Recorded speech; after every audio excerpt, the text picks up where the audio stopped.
በስመ አብ ወወልድ ወመንፈስ ቅዱስ አሐዱ አምላክ አሜን። በክርስቶስ ክርስቲያን በወልድ ወልደ እግዚአብሔር በመንፈስ ቅዱስ መንፈሳውያን የተሰኛችሁ ያያሉ የልዑል እግዚአብሔር ቤተሰቦች የእናታችን የቅድስት ድንግል ማርያም የአስራት የበኩራት ልጆች እንኳን ለጥር 3 ቀን በዓታ ለማርያም ወርሃዊ መታሰቢያ ክብረ በዓል በሰላም በጤና ደረሳችሁ። ዝክር ሚዲያችንን ሰብስክራይብ፣ ላይክ እንዲሁም ሼር በማድረግ አገልግሎታችን እንድታበረታቱ ስንል በልዑል እግዚአብሔር ስም በትህትና ቃል እናሳስባለን። ዘውትር ሁሌም በዚህ ሰዓት የምናቀርብላችሁ የቤተ ክርስቲያናችን የቅዱሳን ታሪክ፣ ገድላት፣ ድርሳናት፣ ስንክሳር ወደ እናንተ የምናቀርብላችሁን መሆኑን ያሳስብን። እኛም የቅዱሳኑን ገድላት ድርሳናቸውን በማዳመጥ የእነርሱን አሰረ ፍኖት ተከትለን እኛም እንደነርሱ ለመሆን ያበቃን ዘንድ የልዑል እግዚአብሔር መልካም ፍቃድ ይሁንልን።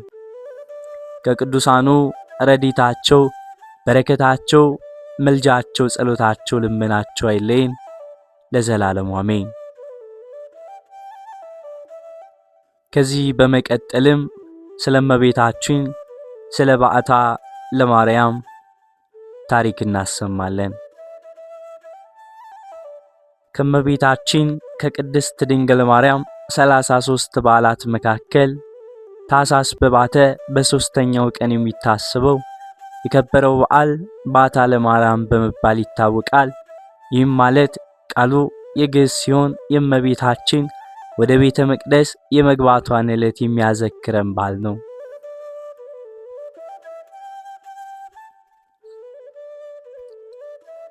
እመቤታችን ቅድስት ድንግል ማርያም እናቷ ቅድስት ሐና አባቷ ደግሞ ቅዱስ ኢያቄም ይባላሉ።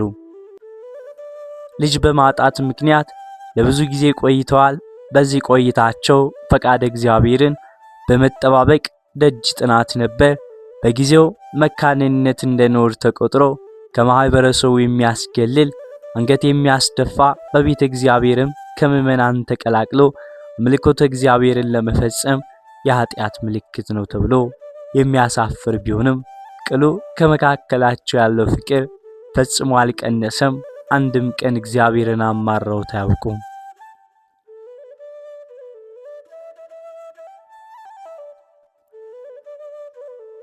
በተስፋ የእግዚአብሔርን ሥራ ይጠባበቁ ነበር እንጂ ዕለት ዕለት ልመናቸው የምትሰጠንን ልጅ መልሰን ላንተ እንሰጣለን ነበር። እግዚአብሔር አምላክም ከልብ የሆነ ልመናቸውን ስለታቸውን ሰምቶ ልጅን ሰጣቸው። ይቺ ብላቴና የተሰጠችው ለጊዜው በደጅ ጥናት በልመና ለእናት ለአባቷ ይሁን እንጂ ፍጻሜው ግን ለአዳምና ለሔዋን ለፍጥረት ዓለም ሁሉ የተሰጠች ድንቅ ብላቴና ናት። እመቤታችንም በነሐሴ 7 ቀን ተጸንሳ ግንቦት 1 ቀን ተወለደች። በዕብራውያን ልማድ ልጅ ጡት የሚጥለው በተወለደ ከ3 ዓመት በኋላ ነበርና እመቤታችንም በዚህ ልማድ እስከ 3 ዓመት በመላእክት ማረጋጋትና ጥበቃ እንክብካቤ በእናት በአባቷ ቤት ቆይታለች።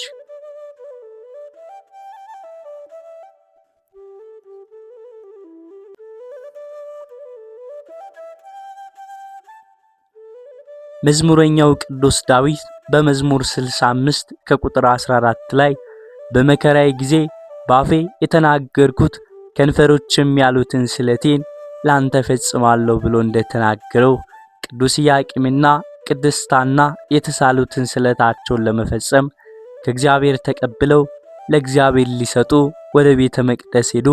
ከዚህ ቀደም በኦሪቱ ሳሙኤል ሐና እንዳደረገችው አይነት ልጇ ሳሙኤልን ከመውለዷ አስቀድሞ በመካንነት ከሁሉ አንሳ ተንቃ ትኖር ነበር። ለእግዚአብሔር ስለትን ተሳለች። ስለቷም ልጅ እንዲሰጣትና ልጇን በቤተ እግዚአብሔር ለመስጠት ነበርና በስለቷም መሰረት ልጇን ሳሙኤልን ሰጥታለች።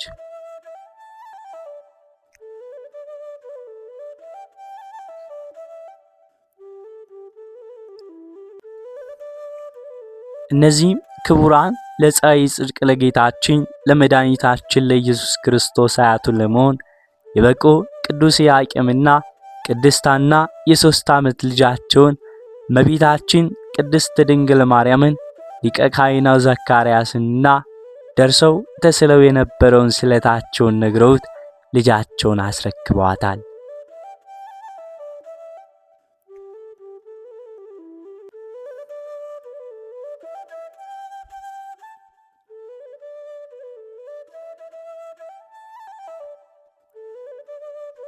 ካህኑ ዘካርያስ የምግቧ ነገር ቢጨንቀው ለእግዚአብሔር ቢያመለክት ከከበሩ ከሰማያውያን መላእክት አንዱ በሆነው በመልአኩ በቅዱስ ፋኑኤል አማካኝነት እንድትመገብ ያዘጋጀ በመሆኑ ጽዋ ሰማያዊ ህብስት ሰማያዊ ይዞ የመጣ የሚመግባት ሆኗል።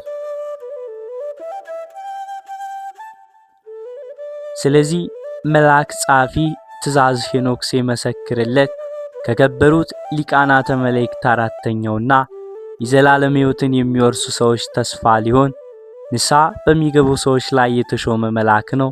ሄኖክ 10:8-15 እንደተጻፈ ይህ መልአክ ለጌታው እናት ለእመቤቱ መጋቢ ይሆን ዘንድ እግዚአብሔር ባወቀ በወደደ አዘጋጀው። ስለዚህም በቅንነት ሊያገለግላት ኖሯል። በዳዊት መዝሙር ወበስተ መላእክቲሁ በሉ እጓለ እመሕያው እንዳለ የመላእክትን እንጀራ ሰው በላ ተብሎ እንደተጻፈ መዝሙር 77 ከቁጥር 25 በመልአኩ እጅ ከሰማይ ሰማያት የበሰለ ሰማያዊ ህብስትን ከሰማይ ሰማያት የተቀዳ ሰማያዊ ጽዋ የተመገበች ኖረች። ሰማያዊ ህብስትን ሰማያዊ ጽዋ መባሉ ግን ከሰማይ መልአክ እጅ ስለተገኘ ከወደ ላይ የመጣና በግብ አምላካዊ የተገኘ በመሆኑም ነው።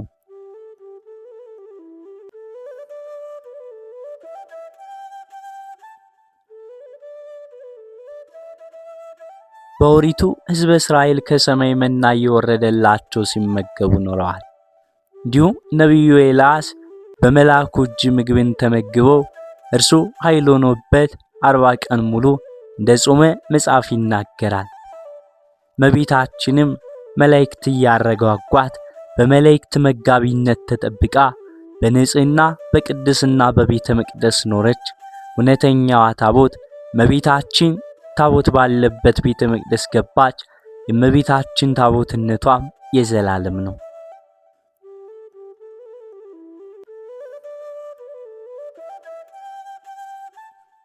እግዚአብሔር ጽዮንን መርጧታልና ማደሪያውም ትሆነው ዘንድ ወዷታልና እንዲህ ብሎ ይቻ ለዘላለም ማረፊያዬ ናት መርጫታለሁና በዚች አድራለሁ። ዛቲ የእቲ ምዕራፌ ለዓለም እንዳለው መዝሙር 131 ቁጥር 14። ያቺ ታቦት ምሳሌነቷ ለአማናዊቷ ለእውነተኛዋ ታቦት ለእመቤታችን ቅድስት ድንግል ማርያም ነው። ፊተኛይቱ መቅደስ በውስጧ ቅድስት ከዚያም ከሁለተኛው መጋረጃ ወዲያ ቅድስተ ቅዱሳን የምትባለው ድንኳን ነበረች። ቅድስት የእመቤታችን ልቦናዋ ቅድስተ ቅዱሳን የሥጋዋ የነፍሷ ምሳሌ ያቺ ታቦት በውስጧ በወርቅ የተለበጠች የኪዳን ታቦት በእርሷም ውስጥ መና ያለባት የወርቅ መሶብና የበቀለች የአሮን በትር የኪዳኑም ጸሎት ነበሩ።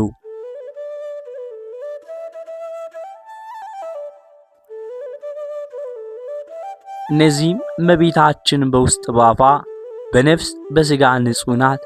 ወርቅ ጽሩይ እንደሆነ እርሷም ሁለንተናዋ ንጹሕ ናትና እንዲሁም በውስጧ መና የተባለውን ልጇን መድኃኔ ዓለም በመልአኩ ብስራት በማኅፀኗ ይዛ የምትገኝ በመሆኗ እንዲሁም ያቺ አሮን በትር ሳይተክሏት ውሃ ሳያጠጧት አበባ አፍርታ እንደተገኘች እርሷም ድንግልና ሳላት ማኅተመ ድንግልናዋ ሳይፈታ መልአክን እንደምትወልድ ምሳሌ ነው። በዚህም ሁሉ ፊተኛዋ ቤተ መቅደስ ለእመቤታችን ምሳሌዋ ናት። አማናዊቷ ታቦት እመቤታችን በምድር ባለች ቤተ መቅደስ እንደገባች አሁንም በሰማይ ባለች ቤተ መቅደስ መንግሥተ ሰማያት አለች፣ ለዘላለም ማደሪያው ናትና።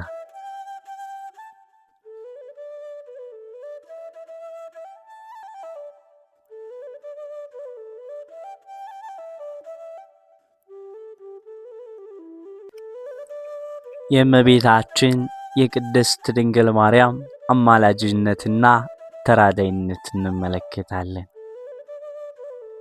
ምልጃ ማለት ልመና፣ መለመን፣ አስታራቂነት ሲሆን አንዱ ስለሌላው የሚያቀርበው ልመናና ጸሎት ነው።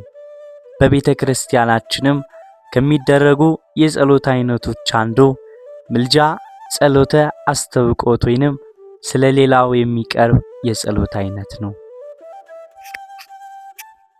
አንድ ሰው ወዳጁን ባንድም በሌላም ካሳዘነው ወይንም ካስቀየመው ያንን ወዳጅ ፊት ለፊት ቀርቦ ለማናገር እረፍት ወይንም ፍርሃት ሲያድርበት ይችላል። በዚህም የተነሳ መበደሉን፣ ማስቀየሙን፣ ማሳዘኑን ሲረዳና በፈጸመው ስህተት ሲጸጸት እንዲያስታርቀው አማላጅ ይልካል። አማላጅም የሚልክበት ትልቁ ምክንያት ያስቀየመውን አካል ከማክበሩ የተነሳ በቀጥታ መሄዱን እንደ እረፍት በመቁጠር ለሌላው ደግሞ ያስቀየመውን አካል በመፍራት እንዴት አድርጌ አይኑን ያለው በፊቱስ እንዴት እቆማለሁ በማለት የሚልከውን አማላጅ በተበዳዩ ዘንድ መስማት፣ መደመጥ፣ መወደድ ያለው መሆኑን አረጋግጦ መርጦ ይልካል። በዚህም መሰረት እኛ ኃጢአተኞች በእግዚአብሔር ዘንድ ሞገስ ያላቸውን ባለሟሎቹ የሆኑ ቅዱሳንን እንዲያማልዱን እንዲያስታርቁን እንለምናቸዋለን። እመቤታችን ቅድስት ድንግል ማርያም ደግሞ መልዕልተ ፍጡራን ወላዲተ አምላክ ናትና ይበልጥ እንማጽናታለን። ምልጃ በሚከናወንበት ሂደት ውስጥ 3 አካላት ይኖራሉ። እነርሱም አማላጅ፣ ተማላጅ፣ የሚማለድለት አካል። 3ቱን ያንዳንዳቸውን እንተረካለን። አማላጅ መማለድ ለፍጡራን ባህሪ የሚስማማ የትህትና የፍቅር ሥራ ነው። በመሆኑም ቅዱሳን ሁልጊዜ ስለ ኃጥአን በእግዚአብሔር ፊት ቆሞ ይማልዳሉ።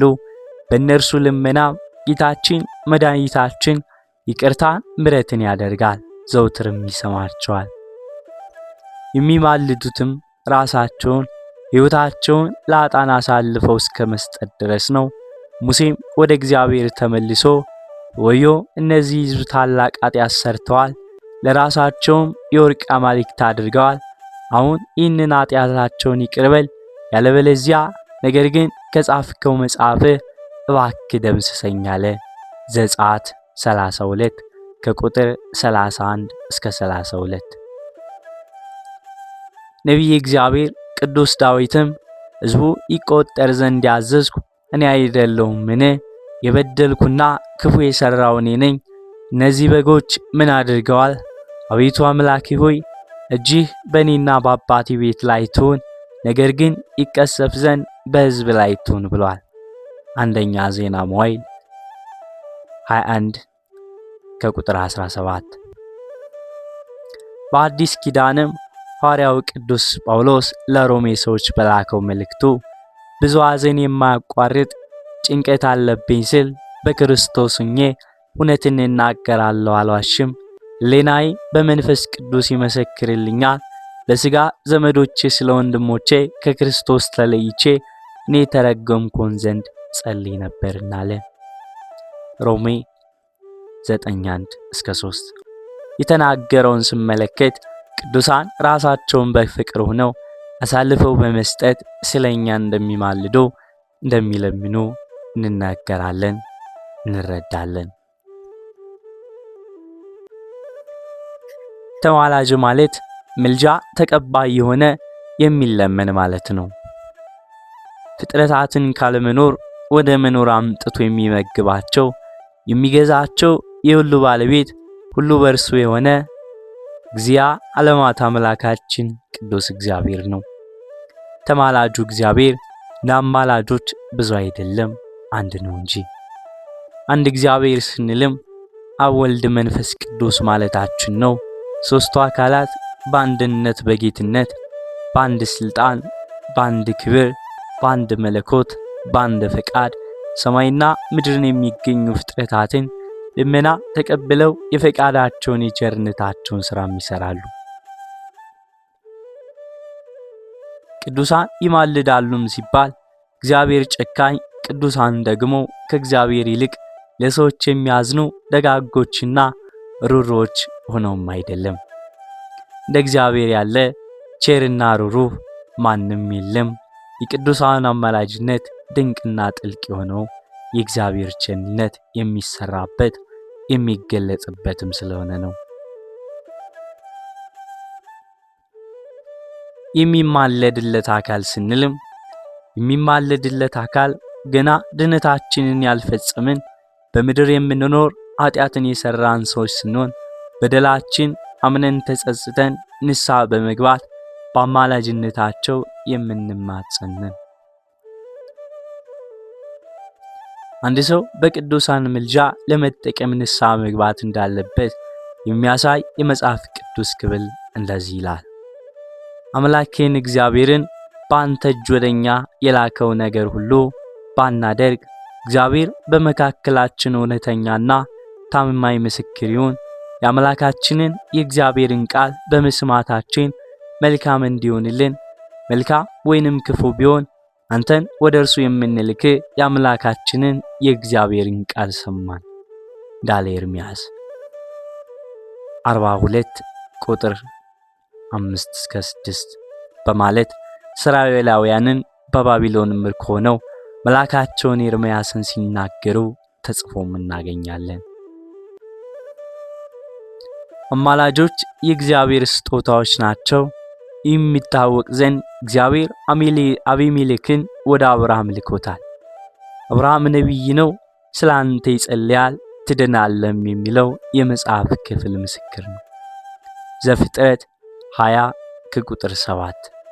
ከስጦታዎች ሁሉ ደግሞ ልዩና የፍቅር የመስቀል ስጦታዎች እግዚአብሔር ወልድ በተለየ አካሉ ከስጋዋ ስጋ ከነፍሷ ነፍስ ተዋህዶ ምሏ በኩሌ የሆነ አምላክ በአጭር ቁመት በጠባብ ደረት የተገለጠባት እናታችን እመቤታችን ቅድስተ ቅዱሳን በሁለት ወገን ድንግል ንጽሕት ወብሬት ወላዲተ አምላክ ሳሊተ ምሕረት እግዚአብሔር አንድያ ልጁን ለዓለም አሳልፎ ከመስጠቱ አስቀድማ ራሷን ለእግዚአብሔር እንሆኝ የእግዚአብሔር ባሪያው አለው እንደ ቃል ይሁንልኝ በማለት የሰጠች በቅዱስ ሐዋርያው ዮሐንስ እጅ የተቀበልናት ንጽሕተ ንጹሐን ቅድስት ድንግል ማርያም ነች።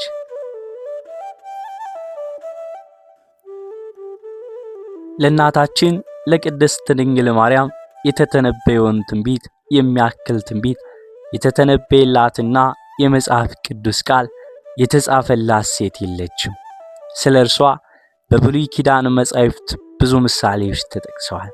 ሐመረ ኖህ፣ ሰማያዊት ርግብ፣ የአብርሃም ድንኳን፣ የሲና መልማል፣ ዕፀ ጳጦስ ዘሲና፣ ጽላተ ሙሴ፣ የኢያሱ የምስክርነት ሐውልት፣ የኤልያስ የወርቅ መሶብ፣ በትረ አሮን፣ ጽምር ዘጌዴዎን፣ ደብር ነዋሂት ዘዳንኤል፣ የዳንኤል ረጅም ተራራ፣ የኖህ የቃል ኪዳኑ ምልክት፣ ቀስተ ደመና፣ ዕፀ ሳቤቅ፣ ያዕቆብ በፍኖተ ሎዛ ያያት መሰላል፣ የኤልሳ ማሰሮ፣ የታጠረች ተክል፣ የታተመች የውሃ ምንጭና ሌሎች ምሳሌዎች በሰፊው የተነገሩላት የተጻፉላት የተመሰሉላት እመቤታችን ቅድስት ድንግል ማርያም ናት። በቀደሙ ቅዱሳን አባቶቻችን መጻሕፍት ውስጥ ክቡራን የሚያሉ አገላለጾችና ተመስጦች እንደምን የበዙ ናቸው። ቤተ ክርስቲያን እርሷን ለመጥራት የምትጠቀምባቸው ቅጽል ስሞችና ውዳሴዎቿን ድንቅ ናቸው። በመጽሐፍ ቅዱስ መንፈስ ገላጭነት በቅዱሳን የተነገሩ ምስጋናዎቿስ እንደምን ድንቅ ናቸው። እርሷ የሁላችንም እናት ናት። እርሷ ከንጉሡ በስተቀኝ የቆመችው ንግሥት ናት። እርሷ ዘላለማዊ ድንግል ናት። እርሷ የእግዚአብሔር ጸጋ የሞላባት ንጽሕት ቅድስት ድንግል ናት። እርሷ የሰው ሁሉ ረዳትና ሩሩ ናትና እርሷ የብርሃን የምሕረት የድነት የአማኑኤል ወይን እናት ናት። መጽሐፍ ቅዱስ ድንግል ማርያም በአቡነ ሽኖዳ አያሌው ዘኢየሱስ እንደተተረጎሙ ወላዲት አምላክ በነገረ ድነት በማኅበረ ቅዱሳን እንደታተመ ውዳሴ ማርያም። እመቤታችን ፍጽምት ንጽሕት እንዲሁም እጅግ ትሑት ነች። ከፍጥረት ሁሉ ተለይታ ፈጣሪዋን ለመውለድ ወላዲተ አምላክ ለመሆን የተመረጠችበት አንዱና ዋነኛው ምክንያት ትሕትናዋም ነው። የአምላክ እናት እንደምትሆን ተነገራት። እንኳን እመቤታችን የባሪያይቱን መዋረድ ተመልክቷልና በማለት በትሕትና ነበር ምስጋናዋን ያቀረበችው። ቅዱስ ያዕቆብ ዘስሩግ እርሷ በእግዚአብሔር ዓይን በታየ ቅድስና ውበት የተሞላች ነበረችና በእርሷ ንጽሕና ማኅፀን ሊያድር ወደደ። ድንግል ማርያም ራሱን ዝቅ ያደረገ ትሑት እንደ ድንግል ማንም የለም ይላል። ቅዱስ ኤፍሬም ሲናገር በትሕትና የተናገርሽ ተራራ ሆይ ብሎ ያመሰግናት። ይቺ ድንግል እንደ ተራራ ከፍ ያለች ስትሆን ራሷን እንደ ሸለቆ ዝቅ አድርጋ እንዲህ ያለ የምስጋና እጅ መንሻ እንደምን ይደረግልኛል ብላ በልቧ አሰበች።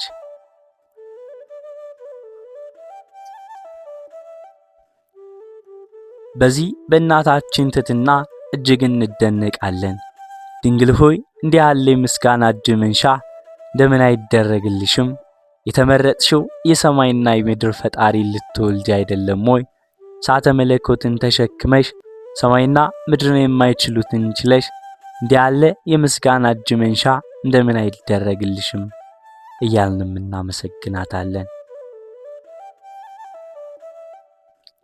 እመቤታችን ቅድስት ድንግል ማርያም ጸጋን የተመላች በእግዚአብሔር ፊት ባለሟል የሆነች ልጇ አምላኳ ልጇ የሆነላት ባለሞገስ ነችና በምልጃዋም ነው በንስሐ ሆነው ለሚማጸኗት ከእርሷ የተሻለ አማላጅ ከወዴት ይገኛል?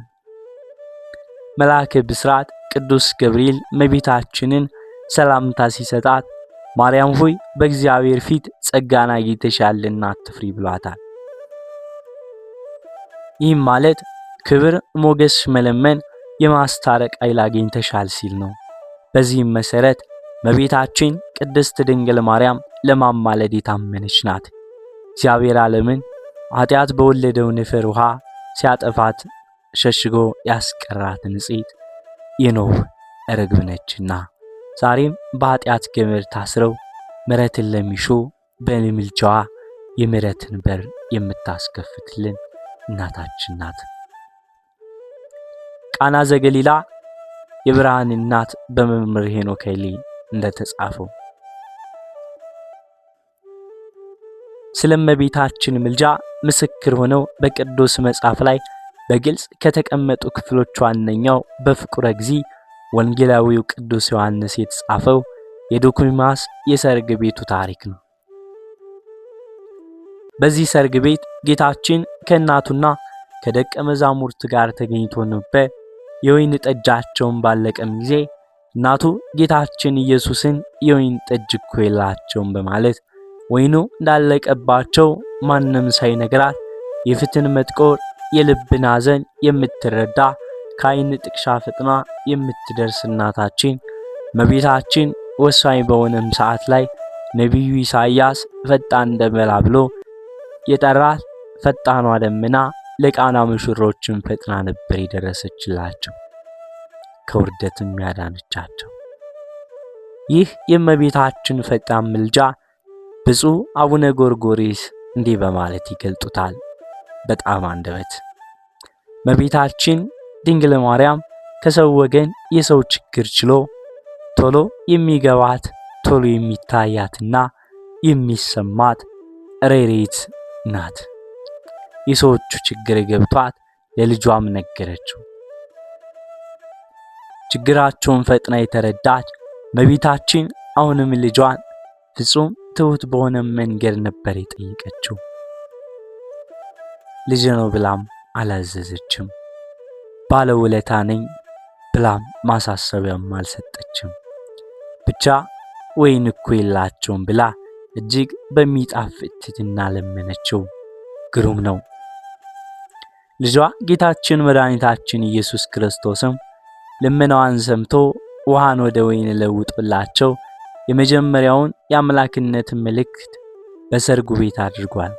በዚህም የእመቤታችን ምልጃ በጎላ በተረዳ ነገር ታውቋል።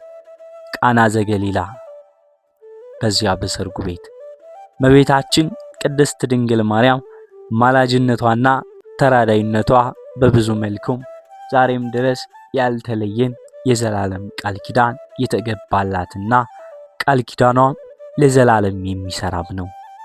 በእምነት ለሚለምናት ከመረጥኳቸው ጋር ቃል ኪዳን አደረግኩ ብሎ ለምርጦቹ ቃል ኪዳን የሰጣቸው አምላክ ከሌሎች ቅዱሳን በተለየ ለእናቱ ለቅድስት ድንግል ማርያም መታሰቢያዋን ለሚያደርግ ስሟን ለሚጠራ ለድሆችና ለችግረኞች እስከ ቀዝቃዛ ውሃ ለሚሰጥ የአማላጅነት የእናትነት ቃል ኪዳን ተሰጥቷታል። በተሰጣት ቃል ኪዳንም በወርቅ ልብስ ተጎናጽፋና ተሸፋፍና ንግሥቲቱ በቀኝ ተቆማለች ብሎ ነቢይ እግዚአብሔር ቅዱስ ዳዊት እንደተናገረው ዘውትር በቀኙም ቆማ ታማልደናለች። እኛም ክርስቲያኖች የአስራት ልጆቿ ዘውትር ንጽሕት ድንግል ማርያም የታመነች አምላክን የወለደች ናት። ለሰዎች ልጆችም የምሕረት አማላጅ ናት። ኃጢአታችንን ያስተሰርይልን ዘንድ ወደ ልጅሽ ወደ ክርስቶስ ለምኝልን እያል የቅዱስ ኤፍሬምን አንደበታችን አድርገን እናመሰግናታለን፣ እንለምናታለን።